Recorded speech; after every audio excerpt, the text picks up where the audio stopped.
Welcome to The Noble Mogul, where we explore the wisdom of living a life with purpose, blending the nobility of character with the tenacity of a mogul. Each episode is a tapestry of insightful discussions featuring thought-provoking conversations with leaders, entrepreneurs, visionaries who have carved their path to success with integrity and resilience. From practical life lessons to motivational advice, we unravel the stories of those who have mastered the delicate dance of ambition and perseverance. I'm your host, MJ Williams Jr.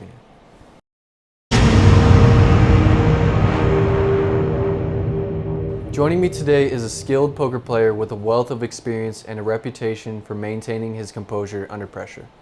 This up-and-coming player has earned his prowess in the highly competitive world of poker, amassing thousands of dollars won in both cash and tournament poker games throughout the country. The one and only, my personal friend, Mr. Kyle Pisanti. What's up? Thanks for having me. Thanks for being here, brother. Yeah. Long time in the coming. Yeah, I know you've been super excited to do this, so. Excited to pick your brain. Yeah, about poker. Into the world of poker. Yeah, it's like my biggest passion, and I'm obsessed with it, so this definitely down to talk about it. He lives and breathes poker 24/7. Pretty much, honestly. Damn. All right, well, let's get going, man. So how did you first get introduced to poker? What got you interested in playing? So I want to say it was the start of COVID or right before COVID. One of my best friends out in Georgia, Chandler, I don't remember why, but he had me start playing like online poker, but it was like free. So I was like, okay, this is cool. Then we were playing on this site called Ignition, and we were playing like slots and stuff. I saw they had poker and you could, use real money and stuff. So I was like, okay, I'm gonna try it. And I think it was like a sit and go 27-person tournament or something. And I ended up winning it, and it wasn't for a lot of money, but I was just like, that was cool. That was fun. That was a good feeling. So kind of just played some more. Then for a while, I wasn't playing for 6 months, and I didn't start playing again until I moved to Colorado, and I was playing online on ACR, and so I played online there, and it was fun, and I was like, man, I watched this. What really got me started is, just like with, fitness and stuff, I've always watched like YouTube personalities, and those are people I look up to and stuff. So for poker, I found some, and it was Brad Owen, who was like a super nice, respectful dude, like just a killer at the tables. And I started watching his videos, and he was like, I think he lives in California, but he was basically like, all right, spontaneous trip, but I'm going to Vegas tomorrow, and I'm going to play, cash games and stuff. And I was like, sounds really fun. I want to do that. So I booked a trip to Vegas, and, ever since then, I've just been playing. Interesting. So, yeah. So what is it, like the adrenaline, like the financial aspect, the challenge? What do you enjoy the most about it? Honestly, the financial aspect is probably the least. Like it's a great feeling cashing out for, more money than you bought in for, or, winning a tournament. It's a great feeling, but honestly, it's just so fun, and it's like the glory of it too. Like just, So it's prideful then? It's very prideful. Yeah. Interesting. Yeah, it's definitely a little bit of an ego thing. Yeah. Like when you're just on a roll and you're on a roll at, the table, you're just feeling great. You're feeling on top of the world. The king. Yeah. You don't have to be the best player in the world. You just got to be the best person at the table. Or the top couple players. Yeah. So you started playing in Vegas. Do you have a favorite casino or poker room you like to play in? Man, I love playing the win tournaments. Those are pretty fun. Okay. I really enjoy playing cash at the Venetian. It's just a very nice, elegant room. The Bellagio is also up there. The Bellagio has some really good games. Which one's your favorite? The Bellagio. The Bellagio. For okay, let me separate this. The Bellagio for cash, the Wynn for tournaments. Interesting. Right. Yep. Do you happen to have like a favorite hand you like to play, or maybe a couple cards that have won you? 9-10 suited. 9-10 suited. It just connects really well. Either 9-10 suited or 7-9 suited. Interesting. Yeah, or pocket Is it just sevens. Those are my top three. so many outs, or you just had the most luck with those They hands? just have a good bit of equity. They're connected really well. 9-10, you can make the top end of a straight or you can make the bottom end of a straight, flush potential. It just plays really well post flop. It's one of those things where if an ace hits the board, or just an overcard, you can still easily get out, depending on bet sizing and whatnot. 7-9 suited, just because it also plays post flop pretty well. And then pocket sevens, because pocket sevens are just lucky for me. And Love it. Yeah. So, I mean, a lot of people watching this probably are familiar with poker or have some sense of the game, but can you break down kind of like the fundamental strategies in poker, the goal? Yeah, of course. So you start off at a position every hand, and that position dictates the types of hands you play. So if you're one of the first ones to act, you have a tighter range of hands. The reason being because if someone re-raises your bet and you really don't have a strong hand, you have to fold out. Now you're just throwing chips away. Also, with that being said, you have a tighter range because you are not in position when the flop comes against these players that may call later on around the table. So now you're out of position, so you'll be first to act depending on what the big blind, small blind do. So positions are a big thing, and the types of cards you play. And you have GTO and you have exploitative poker, and it's important if you want to be a good poker player, you need to understand GTO more so in the later stages of a tournament, because in the beginning of the stages of tournament, especially at lower buy-ins, there's a lot of people out there that are not playing GTO. And what is GTO? GTO is basically a game theory optimal, which basically gives percentages of how much equity hands have and what you should statistically do. And over, let's say, 1,000 hands, this hand should produce more positive expected value over these hands. When the flop comes, you can plug that in, and now you see how much expected value you have and what you should do. Your bet sizing, should you call, should you two bet this guy, and then of course your pre-flop play and what. So it's just a strategy people use, and it's you really can't memorize the chart. Like, memorizing stuff is really hard, but you can at least have a general idea. That way you're making positive EV decisions. Okay, so that's what I was going to ask next is how big is memorization in poker? I mean, you're trying to understand all these odds, when you should bet and when you shouldn't. Right, so it just takes practice. There is, of course, memorization, but it honestly just, the more you play, the more repetitions, just like anything else, you know what hands you should open up with. What's easier is what hands should you open up at. Like, it's easy, like when you're on the button, you should open up all Jack 2 suited plus hands. So then if you're opening Jack 2 suited, you're opening Queen plus suited, King plus, Ace plus. So, and then connected suitors. And then it also depends how many blinds you have left. That's why I like tournament poker so much, is things just change so much. The way you play at 40 big blinds compared to 100 big blinds is a lot different.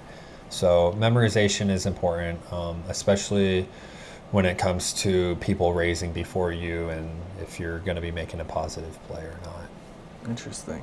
So, I mean, for me, like in day trading, we rely on technical analysis and market patterns.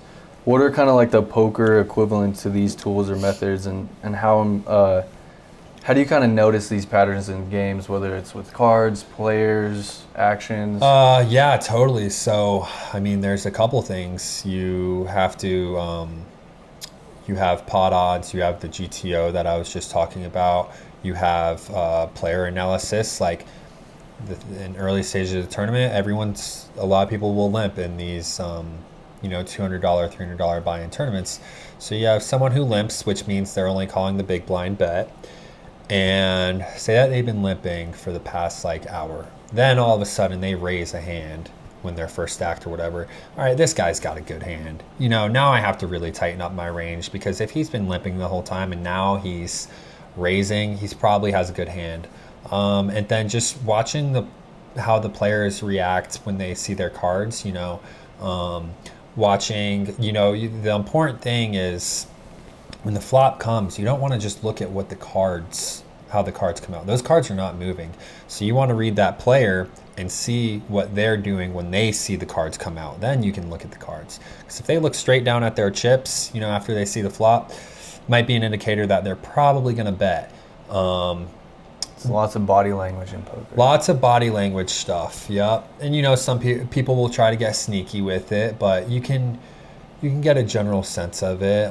It's something that you're not going to be an expert in, and it's each player is different. Right. So what would you say is like the most memorable moment for you've had in poker or game that you've played?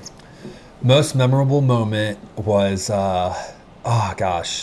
this one's hard because it's either the tournament I won or the first time I played live poker. I'm gonna say the first time I played live poker. Only because I wasn't a studied player. I really learned how to play poker through YouTube. Like that's right. YouTube University, baby. So, and the first time I ever played live poker, I bought in for $300, won 3 at Caesars at Vegas. RIP Caesars Poker Room. Hopefully it comes back, or they move it or whatever. And I ran it up to 1,300 that night. And I just remember being on top of the world. I ran it up to $1,300, which was amazing. And that night I stopped playing at, I believe, 12 a.m.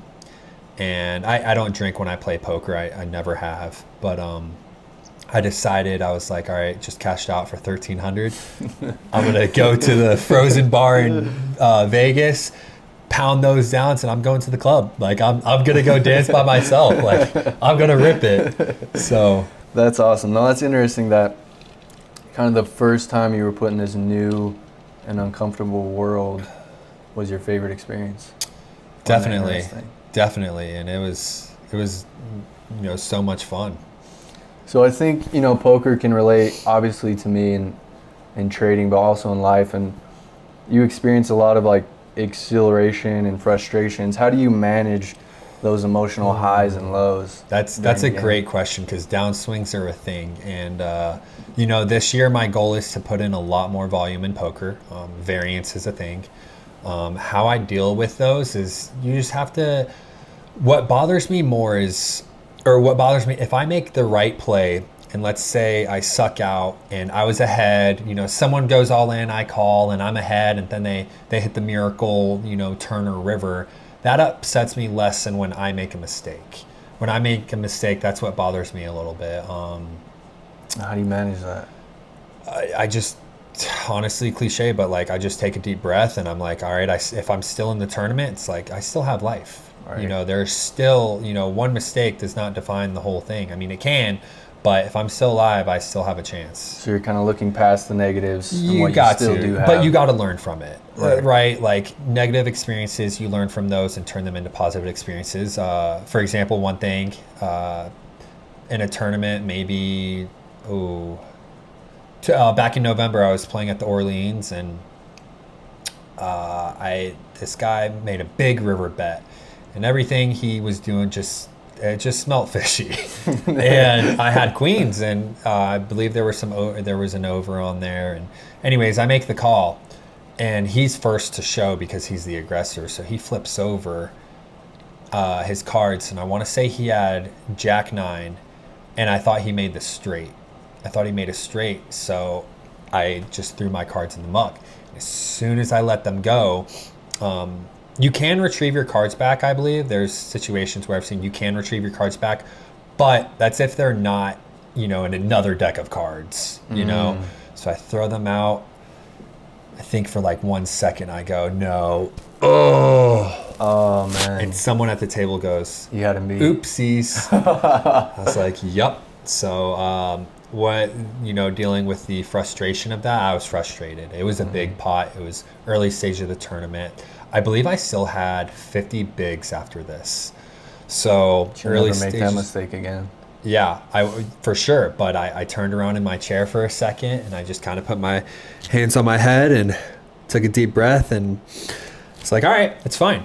I lost a pot. I lost. It's time to dial things up and get back. And so there's definitely a lot of things you learn from making mistakes. Interesting. So I feel like a lot of poker players have unique playing styles. How would you describe yours? Aggressive, calculated? I would say I'm like tight aggressive.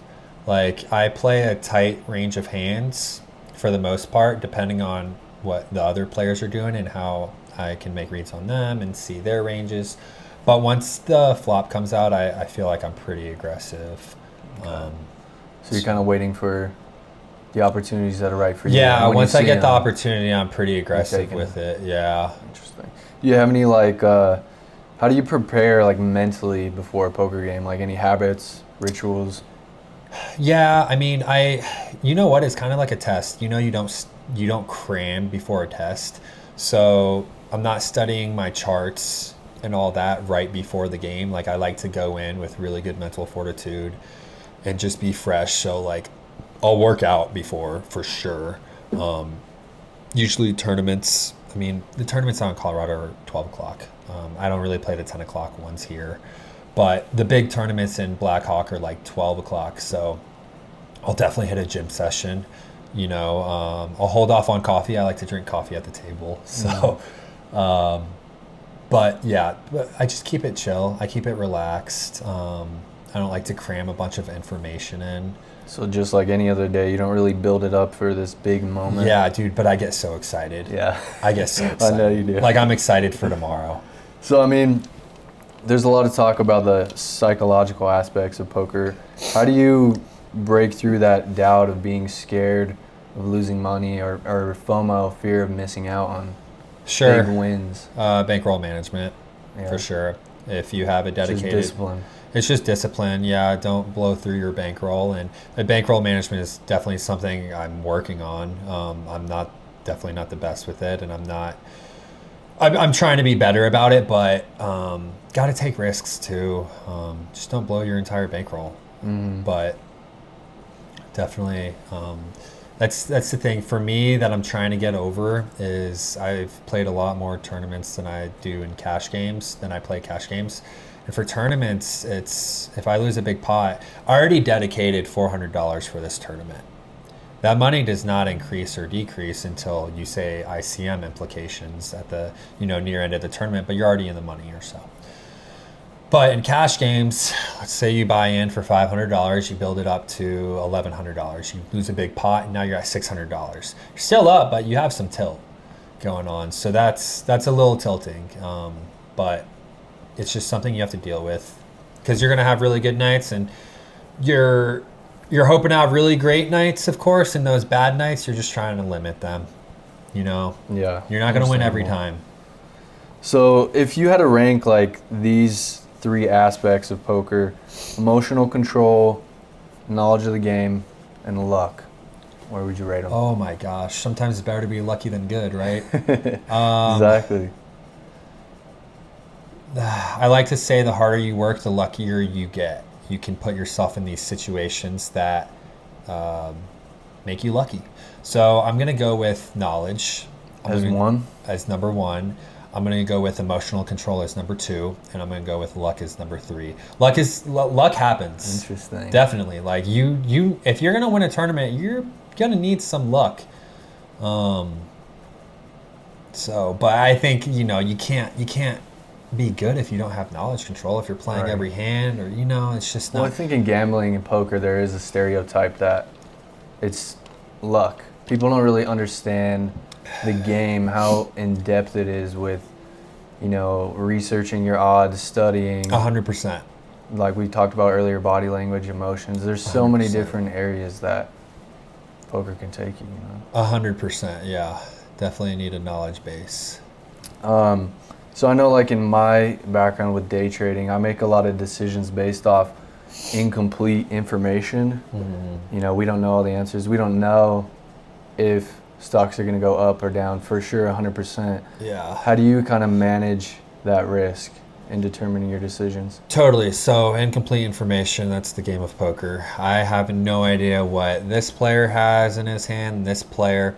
What I can do is I can assign them ranges. Like I said earlier, it's hard in the beginning stages of the tournament, and people are limping, and you know, people are playing wider ranges because they don't know GTO.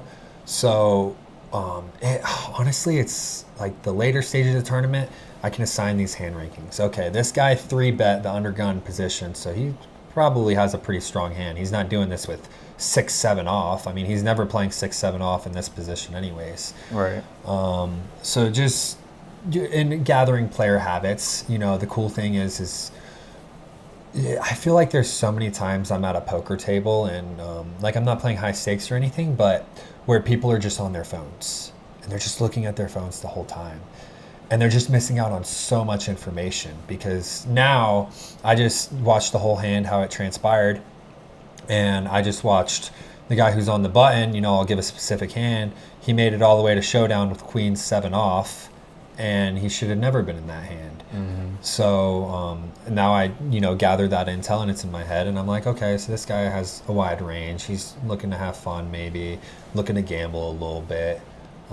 So yeah, is he a wild player, you know? So I mean, in those situations, do you think he's kind of lacking discipline and being distracted, or do you think that's a way maybe he is trying to cope with his emotions and not give away and act like he's... Some people are there to make money, some people are there to gamble, some people are for, you know, the like camaraderie and have fun. Yeah.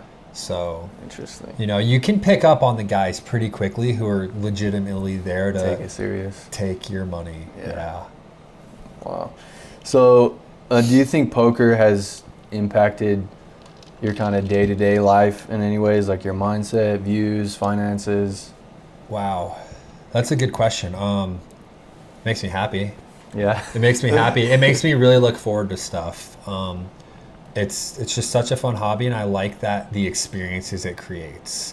You know, because I love poker so much, I don't go to Vegas to party. I go to Vegas to play poker, and then, you know, down the line, as I build more of a bankroll, as I become a better player, more studied player, and gain these more experiences, now I can, you know, go play in other areas. I can go to Atlantic City, play at the Borgata, and, you know, it opens up so many experiences. So Right.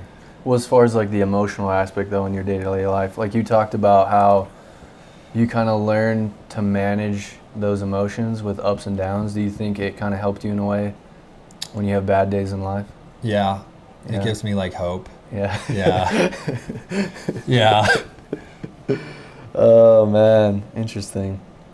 Risk management, you know, in both poker and finance involves understanding loss.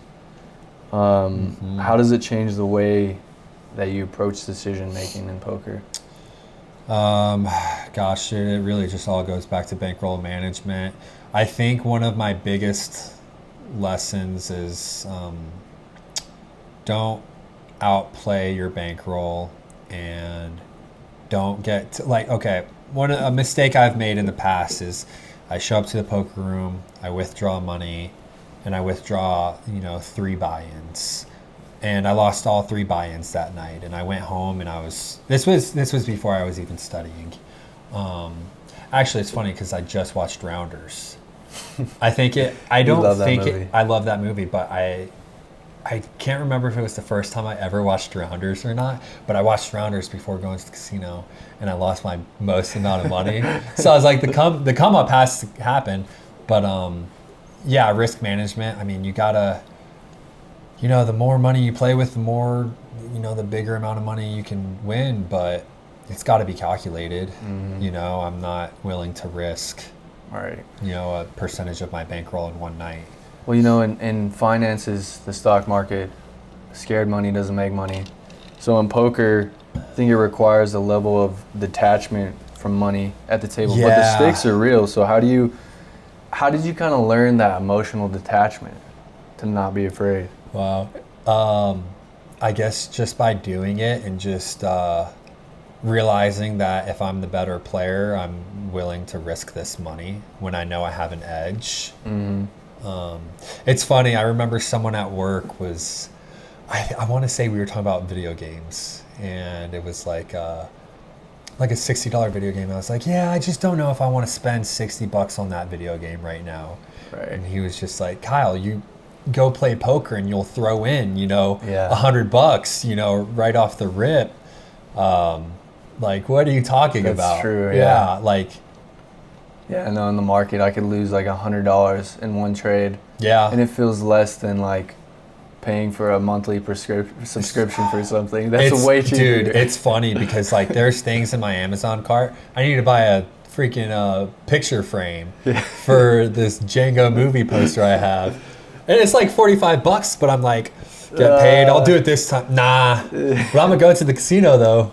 I think there's an aspect of when I'm losing money in this, I'm putting it in with the possibility of making money in return.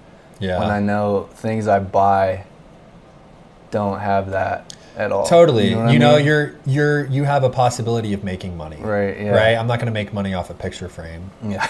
You know. So when it comes to like these high stakes situations, we often hear about intuition. How much do you think how much do you trust your gut and kind of balance that with analytical thinking? Yeah, card sense is a big thing. So if like I said, I studied GTO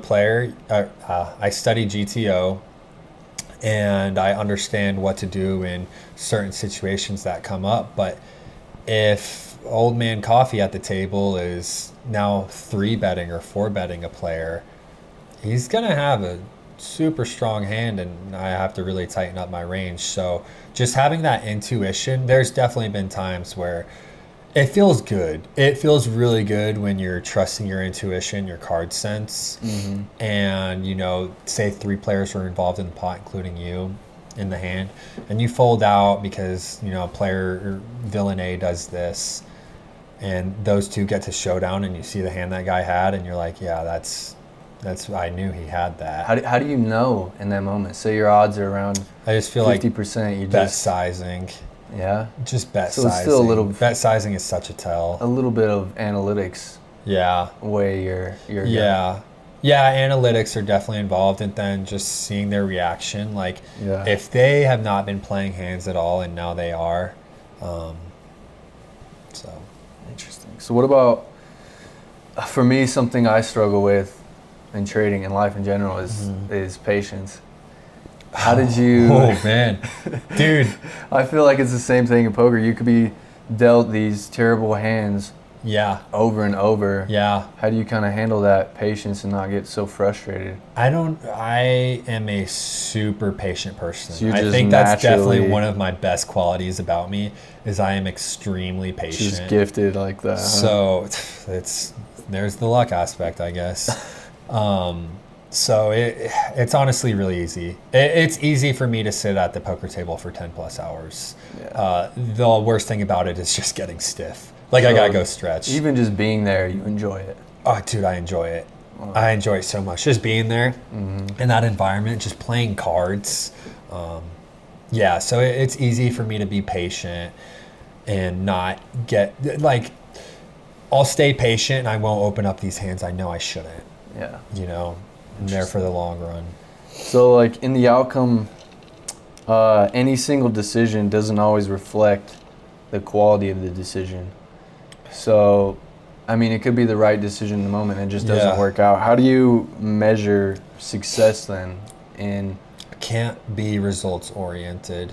Yeah? Yeah, you just got to know if you did the right thing and you feel like you did the right thing based on things you've seen at the table, experience and whatnot. You can't be results oriented all the time.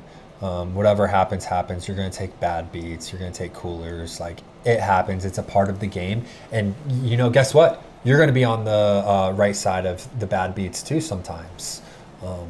And, those you got to take advantage of those opportunities. Right. What would you say is a common misconception people have about poker?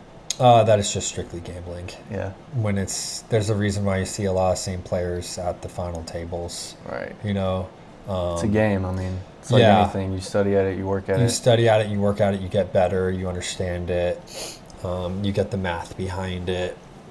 And like, of course, it's gambling. You know what? You moving across the country is a gamble. Every day we gamble. You get in your car, that's a gamble. You know? That's a good point. But I mean, of course, like it is gambling, but it's also skill, you know? So. Was that hard for you, like, you know, when you tell people you're a poker player and they kind of just throw you off as like a degenerate? How do you kind of convince them, like, no, like I actually study this, I'm smart about it? They see it in person, like results. My mother. Yeah. My mother in the beginning when I first started playing, it's like, well, you know, I don't know if that's a great idea, you know, blah, blah. Then I started making money, and then I won a tournament, and my mom was, you know, I won that 150 person tournament, and my mom has not given me a problem ever since. Yeah, she understood. She gets excited for me and whatnot, and she supports it. So, and you know, I got a career to, you know, fund it. So, and then people, I don't know, I post on Instagram a little bit, like on my stories, so people see. And then how I'm talking to you, like I'll talk to people at work about it and stuff, and some of them get it, some of them don't. But yeah, so at the end of the day, you just can't care what other people think. Yeah, and that's hard to do, but you know what? Like just live your life and have fun and pursue your dreams, and you know. Well, I think it's a common idea too, in a lot of ways, where you keep it dark until you've kind of proven yourself. Sure. So, like in day trading, and you're not gonna just open up a broker account, tell everyone you're a day trader now.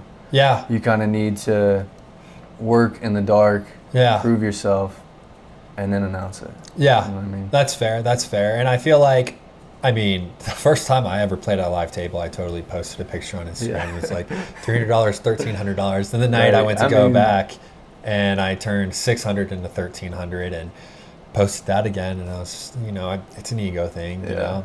You know, what you want to prove yourself. So you were pretty good in the beginning. Do you think there is beginner's luck in that? I know it's in poker. I'm sure the way you play beginners versus experienced players is different, because beginners don't really understand how you should act in certain situations. So how do you handle those kind of outliers or make random decisions? You just you be pretty aggressive with them, and usually if they don't have a hand, they fold. Yeah. When they have a hand, they bet, they call, they raise. They're not really bluffing then. Yeah. So yeah, and you asked me if it, you know, beginner's luck. I was always good as a beginner. I've never been down in poker, but I'm trying to remember how I played those first two times, because I know I didn't study GTO, but I watched so much YouTube, so much of my favorite players, and I saw what they did with their hands and how, you know, what they did. Okay, ace king off, all right, they're gonna 3-bet this. So that's what I'm gonna do when I go play my first time. And I just remember one hand in specific, my first night of playing. It was either my first or second night playing, and I remember I had pocket sevens, and it got all the way down to the river, and this lady just kept on leading into me, and I've already seen her just throw money, just adding on to her chips, because she's been losing a good bit. And it was just a card sense aspect where I made the call on the river for a pretty big pot. And I don't even think she showed her hand, because she was bluffing, and you know, I flip over and I take the win, or maybe she did, because the guy next to me goes, "That was the best call I've ever seen in my life." And I was like, "This is my first night." Like, ignorance is bliss sometimes, I guess. I don't remember the exact hand and how it went, but I just remember that guy said, he was like, that was the best call I've ever seen in my poker life. Like, I don't think he played professionally or anything. This was 1-3 at Caesars. So, but still, it was a great feeling. I was like, wow, like, You know, I feel like that was pretty cool. Like maybe I could be good at this. Right. Well, I think in life and in poker, you can kind of make an analogy in the way where confidence just earns you respect Totally. and success. You may not have been dealt the best cards, Mm-hmm. but if you just kind of have it in a positive mindset and hold yourself with this mentality, then you'll get some wins. Yeah, for sure. So what is like something you wish you knew starting out, or maybe advice you'd give to people? Something I wish starting I poker? knew, not play outside of my bankroll. Yeah. Like what I mean is like I remember I was playing some games that I had no part of being in. Like I went to Vegas one time and I just entered in a tournament that was more than, or I think I rebought into it, and I like to be like a one buy-in guy right now. So if I lose that buy-in, I'm done. You know, I'm not gonna, go back and re-enter the tournament or you know, re-enter into the cash game. So yeah, I'd say don't play outside my bankroll. Also, maybe less online poker. Gives you bad habits or what? No, online poker, I think it's hard. It's a double-edged sword because I think it made me a much better player because the talent pool on online poker is absolutely insane. Because a lot of these guys, I'm playing Wednesday at 12 o'clock during the day, and these guys are too.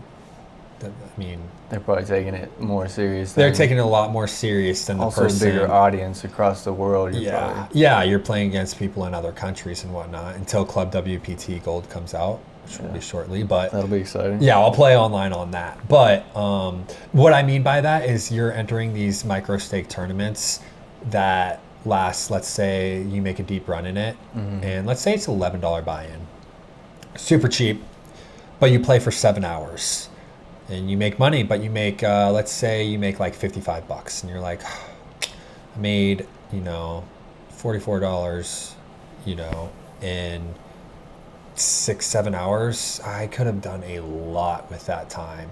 Of course, you're kind of studying during the game, because you're gaining experience and knowledge, but it was just kind of a time suck, man. Interesting. Yeah. Love it. Well, brother, is there any other questions you have or anything else you'd like to share with our audience today? No, dude. Thanks for having me. I know you were super excited to do this. I remember definitely. being at Best Buy. You're like, so yes, let's go. Let's go. I know, man. But man, yeah, I'm hoping for a super big 2025. Like I said, I'm looking to put in a lot more volume. Right. What are your kind of goals this year, poker-wise? Dude, honestly, increase my volume, become a better player. Of course, like the typical stuff. Become more studied, learn some more GTO, get up to Blackhawk, post poker content on YouTube and Instagram for sure. Like I said, that's actually a pretty big goal of mine. In the past, when it comes to things, like I'm not a very consistent person. Like, I try to do the whole the fitness thing on Instagram and YouTube, and I kind of just, stopped doing that. And I think that was a big part because, I cared what people thought too much, especially. But I started working out because of people on YouTube, and, I started playing poker because, Chandler introduced me to it, but then I started watching people on YouTube, and I looked up to these people, and I see, what the life that they've made because of poker and because of, being a content creator and stuff like that. So I'm, and I've always enjoyed video editing and stuff. I'm not the best, but it's fun. I take a lot of advice from you with it and learn from, things you have to say. But yeah, so post some YouTube videos, play more poker, and to become a better cash game poker player, study some more cash game poker, and just be disciplined, just enjoy life, and Right. yeah, I think you found a good influence, and you really kind of found your passion, and you're putting so much time and effort into it, and I think you'll be, a positive influence to your audience you know, the poker community For sure. to Yeah. do it in the right way. You know? Yeah, not for sure. just as a gamble or as these, you know, thrill seeking, but something you're actually passionate about. Yeah, dude, it would be so cool to just, you know, be out and about or something and someone come up to you and be like, yo, like, Yeah. I watch your YouTube videos. You know, I'm not, you know, I don't play poker a whole lot, or maybe he does or she does. And they're like, your poker videos were very entertaining. Like, it's what, you know, really got me into playing more poker. And, you know, I really enjoy this hobby, and, you know, I don't become a degen from it, but we're all degens. Yep, in our own ways. Well, brother, I appreciate you being here. Yeah, giving dude. us these insights. Go check out Kyle Jams Poker, Yeah. his YouTube page. He's pushing out some great content for you guys. So Yeah.